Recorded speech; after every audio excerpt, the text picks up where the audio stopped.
Our sportsNOLA.com trivia question has sparked great debate, but it's a good one. 50th anniversary of the Saints tomorrow. How many teams were in the NFL when New Orleans was awarded a franchise on November 1st of 1966? Do you know? Do you know? Do you know? Answer is 15. And there you go. The 15 teams in the NFL comprise the Dallas, Cleveland, Philadelphia, St. Louis, Washington, Pittsburgh, Atlanta, New York, Green Bay, Baltimore, the Rams, San Francisco, Chicago, Detroit, and Minnesota. Keep in mind the Falcons came in the year before the Saints, and of course the AFL was a separate entity at that point in time. My, how things have changed.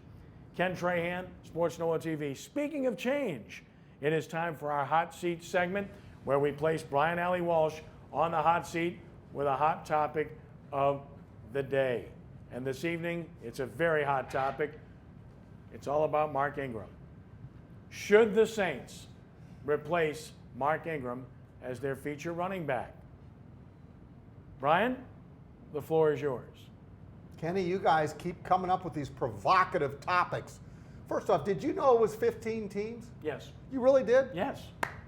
I'll tell you what. Okay, I'll tip Me too, Brian. I'll tip the few of my gray hairs to both you guys. You didn't know it was 15. All right, here we go. What's the old saying? God is my judge. All right. Here we go. All right.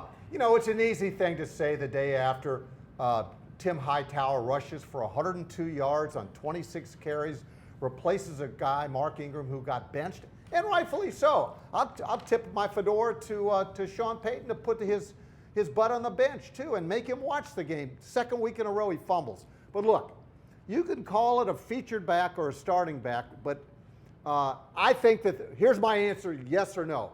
I think they should ride Tim Hightower if they go with a featured back. But they're going to go by running back by committee, and it's going to start with the 49ers. Here's what I'd do if I was Sean Payton. Just to be politically correct, I wouldn't put a running back in the backfield on my first play in the game. I'd open up with trips, two tights, and wing it, okay? And that way you don't make any, or he could also make a case and put Hightower out there. Look, Mark Ingram is a good player. I know the way our panel is going to vote on this thing, all right? Tim Hightower showed the way that the game should be played. They went in knowing that they were going to run that ball 35 times if they could. And I wouldn't have kept Mark Ingram in the game as well. But I don't think it's enough to just throw away the child in the bathwater, all right? Mark Ingram makes a lot of money for this organization. He's done some good things over the years. Hightower is 30 years old. He's still got some old tread in the tires. And like I said, I would let him continue to play a pivotal role in the running game. But the way that this whole thing is that they're going to have running back by committee. Answer your question, I say Hightower is the guy for the moment. Well, I mean, featured back, Saints really don't have a featured back. So my whole thing is you let both of the guys play, and whoever doing good that game, that's who you run. So I mean, but Ingram, he here for the year. You can't, if you're not gonna get rid of him, you still let him play. I mean, you done sat him on the bench, and now he understand that he can't fumble the ball. If he do, he see what's gonna happen. The next move is out of here.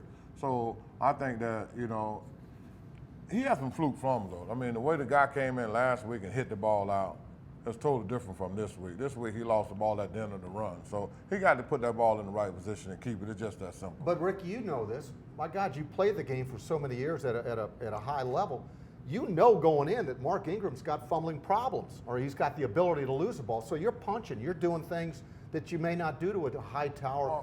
Don't forget, look, I think Daniel Lasco is a nice little change of pace role player here. He got more snaps than Ingram did yesterday. Yeah, well, Ingram, after he got the fumble, he didn't get no more snaps. No, I know. And he should. But my thing is, you go with him until you're going to get rid of him. If you're not going to get rid of him, you have to go with him. Because he's a veteran back, so you show class too. You don't just let that cause you to say, hey, I'm through with you. You're still on the team. You're not going to run no more. You can't do that. So you either play him or you get rid of him. Well, I'll tell you what. Peyton has his players, and Mark Ingram is one of his players, all right?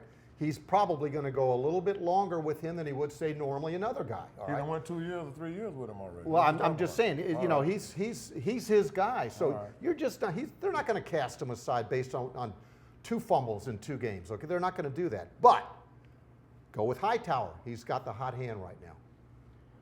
Gentlemen, it's an interesting debate. The question was, should Mark Ingram be replaced as the feature back with the Saints? I agree with what Ricky said. There is no such thing as a feature back by and large in the Saints offense, but there was in this game Sunday against Seattle, a guy that carries the ball 20 times a game, and that was Tim Hightower, and he got over 100 yards. And by the way, the last time a Saints running back rushed for 100 yards, Tim Hightower last year against Jacksonville in the 15th game of the season, for what it's worth. As for Mark Ingram fumbling, he doesn't have a history of that, but we want to show you what Rick Gailey of our staff illustrated about his fumble against Kansas City. And here are the numbers first and foremost on Ingram. This is what you have, okay? He's not a fumbler by any stretch of the imagination. In fact, he's only lost 4 fumbles prior to this season in his NFL career, and this is his 6th year. But he's now lost 2 in 2 weeks. The one against Kansas City lost the game for the Saints. They were going to get at least 3 points, if not more. The one against Seattle could have easily lost them the game. You simply can't tolerate it. As Rick Gailey of our staff pointed out very clearly at sportsNOLA.com, go back and look at his story. He showed how Mark Ingram was carrying the football against Kansas City. And it was all about technique. He failed. And the technique was largely why that ball got punched out. Because even though they're punching at the ball, if he's got the ball tucked in properly, he's likely not going to lose it. And then, of course, in the one against Seattle, that's just one that can't happen, period. Should he be replaced as the feature running back? Yes, for now.